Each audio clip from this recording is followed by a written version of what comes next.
Studies के, specially for CTET, STET या जहां पर भी ईवीएस सेक्शन पूछा जाता है। स्टार्ट करेंगे। वीडियो पसंद आए तो लाइक करें, आगे शेयर भी करें और चैनल को सब्सक्राइब करें अगर अभी तक ना किया हो तो। लास्ट वीडियो में जो फर्स्ट ईवीएस का वीडियो था इंपॉर्टेंट क्वेश्चन का, उसमें लास्ट में एक क्वेश्चन पूछा था, which country has the maximum number of tube wells in the world. तो इसमें आप लोगों ने आंसर किया है बहुत सारा कि किस देश में दुनिया में सबसे ज्यादा ट्यूब वेल्स हैं। ट्यूब वेल्स मतलब जहां पर पानी आप मोटर लगा करके सिंचाई के लिए काफी इस्तेमाल में लिया जाता है। तो इसका आंसर बिल्कुल इंडिया है।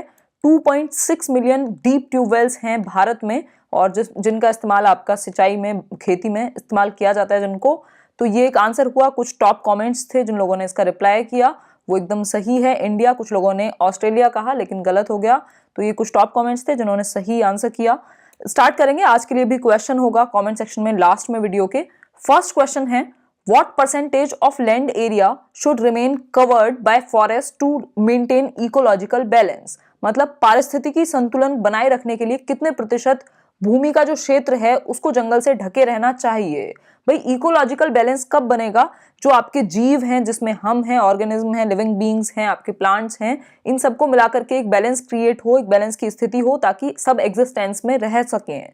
तो यहाँ पर जो सर्वाइवल है उसके लिए जरूरी है कि आपका जो 33% हो, 10% हो, 5% हो या नन ऑफ दीज, कितने परसेंट का जंगल होना जरूरी है। तो बिल्कुल 33% इसका सीधा आंसर है। 33% जो है वो जंगल होना चाहिए, जो ताकि आपका इकोलॉजिकल बैलेंस मेंटेन रहे, बैलेंस ऑफ नेचर मेंटेन रहे, सभी आराम से जी सकें, सर्वाइवल हो सके, एग्जिस्टेंस रह सके।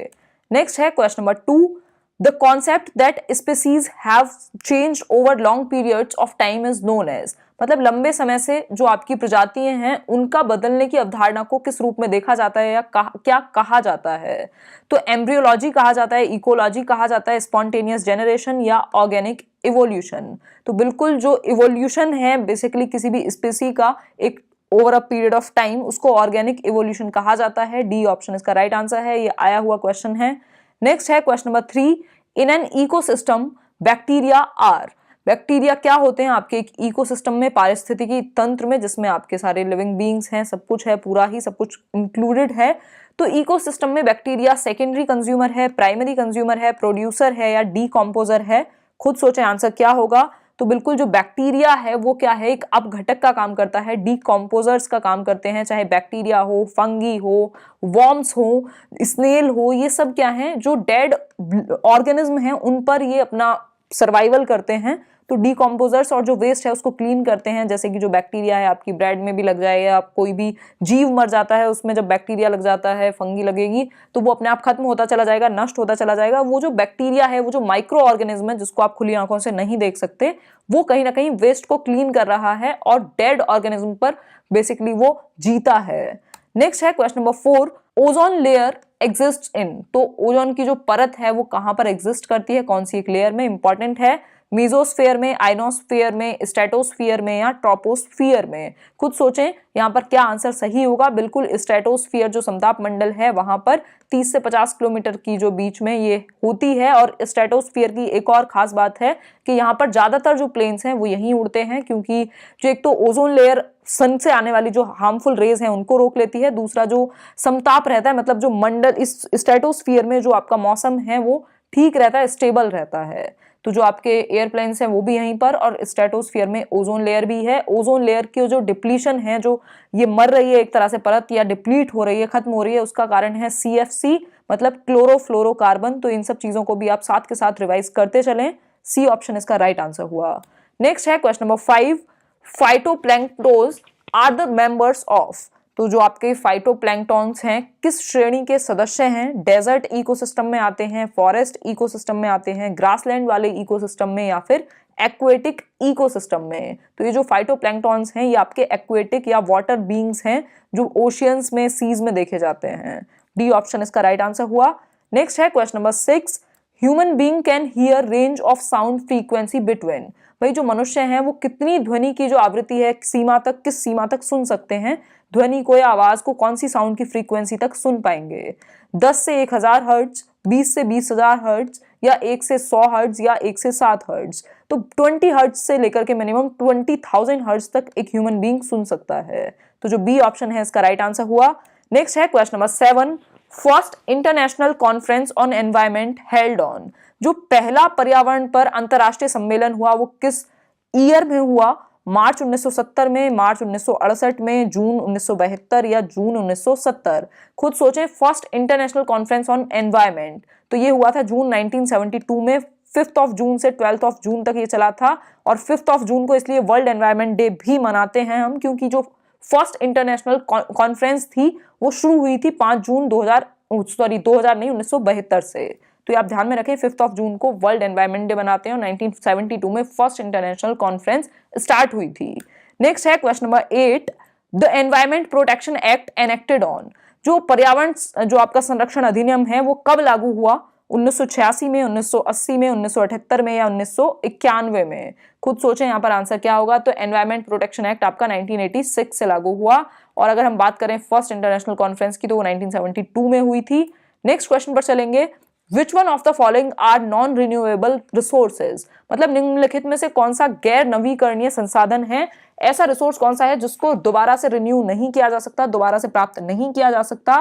फॉरेस्ट हैं, एनिमल्स हैं, फॉसिल फ्यूल्स हैं या ऑल ऑफ दीज? तो जो जीवाश्म, जिनको हम कहते हैं जीवाश्म ईंधन, फॉसिल फ्यूल इसका राइट आंसर है। फॉसिल फ्यूल बेसिकली एक नेचुरल प्रोसेस के द्वारा बनते हैं, हजारों लाखों साल में, मिलियंस ऑफ ईयर इनको लगते हैं, जैसे कि आपका कोयला है, पेट्रोलियम है, ये सब फॉसिल फ्यूल्स का एक उदाहरण है। जो आपके जीव हैं उनको हजारों लाखों साल तक वो बिल्कुल दबते हैं और पता नहीं क्या क्या एक पूरा प्रोसेस होता है, तब जाकर के फॉसिल फ्यूल का निर्माण होता है। तो ये रिन्यूएबल नहीं है, आप अपनी मर्जी से नहीं बना सकते, एक नेचुरल प्रोसेस से ही बनेंगे। बाकी फॉरेस्ट हो, एनिमल हो, इनको ज्यादातर रिन्यू कर सकते हैं हम जल्दी जल्दी। तो सी ऑप्शन इसका राइट आंसर हुआ। नेक्स्ट है question number 10, sound becomes hazardous noise pollution at decibels, मतलब जो आपका ध्वनि है वो कब खतरनाक ध्वनि प्रदूषण बन जाती है, कितने डीबी से ऊपर? डेसिबल में हम मापते हैं साउंड को। Above 100 dB, above 80 dB, above 50 dB या फिर अबव 130 डीबी? खुद सोचें आंसर क्या होगा। तो जो साउंड है वो हजार्डियस मतलब खतरनाक बन जाती है 80 डीबी से ऊपर, 80 डीबी से ऊपर। अगर 8 घंटे तक एक व्यक्ति सुनता है तो बहुत सारा लॉस उसका हो सकता है, हेल्थ को भी और कानों को भी। तो जो बी ऑप्शन है इसका राइट आंसर हुआ। नेक्स्ट है question number 11, Taj Mahal is threatened due to, जो ताजमहल है वो खतरे में है किस एक गैस की वजह से? तो ये क्वेश्चन बहुत बार पूछा गया है, इस बार भी सीटेट में आया है। कार्बन डाइऑक्साइड की वजह से, सल्फर डाइऑक्साइड की वजह से, वाटर वेपर की वजह से या कार्बन मोनोऑक्साइड की वजह से? तो आंसर होगा सल्फर डाइऑक्साइड SO2, जिसकी वजह से जो आपका ताजमहल है उसका क्षरण हो रहा है, वो जो पत्थर है उसको नुकसान पहुंच रहा है, जो उसका कलर है वो भी उससे कहीं ना कहीं अफेक्ट हो रहा है। तो बी ऑप्शन इसका राइट आंसर हुआ। नेक्स्ट है question number 12, supersonic planes cause, जो सुपरसोनिक प्लेन्स हैं उनसे क्या कारण है, बेसिकली वो क्या किस तरह की प्रॉब्लम को क्रिएट करते हैं, कौन सा पॉल्यूशन क्रिएट करते हैं? Air pollution, noise pollution, soil pollution या फिर रेडियो एक्टिव पॉल्यूशन? तो सुपरसोनिक प्लेन्स बेसिकली साउंड से भी ज्यादा इनकी स्पीड है, नॉइज पॉल्यूशन क्रिएट करते हैं, बहुत ही ज्यादा क्या कहते हैं इसको, आवाज जनरेट होगी सुपरसोनिक प्लेन्स से। नेक्स्ट है question number 13, almost 99% of clean air consists of 2 gases which are, मतलब लगभग 99% जो स्वच्छ हवा में 2 गैसें होती हैं वो कौन सी हैं? Oxygen and argon, oxygen and carbon dioxide, nitrogen and carbon dioxide या नाइट्रोजन एंड ऑक्सीजन? तो यहाँ पर स्वच्छ कौन सी 2 गैसेज हैं जो 99% तक कंसिस्ट करती हैं? तो एयर में नाइट्रोजन एंड ऑक्सीजन, नाइट्रोजन आपका होता है 78% के अराउंड और ऑक्सीजन 21 के अराउंड, तो ये 99% तक कंसिस्ट करती है नाइट्रोजन एंड ऑक्सीजन मिलकर के।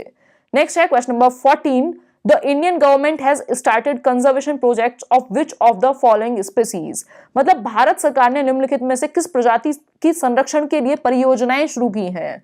क्रोकोडाइल्स के लिए, टर्टल्स के लिए, टाइगर के लिए या सभी के लिए? तो बिल्कुल इसका सीधा आंसर है सभी के लिए। जो क्रोकोडाइल हैं, टर्टल्स हैं, कछुए हैं, टाइगर हैं, इन तीनों के लिए बेसिकली, और भी कई प्रजातियां हैं जिनके बारे में बेसिकली उनको कंजर्व करने के लिए, उनको संरक्षित करने के लिए प्रोजेक्ट चलाए गए हैं भारत सरकार के द्वारा। तो डी ऑप्शन इसका राइट आंसर हुआ।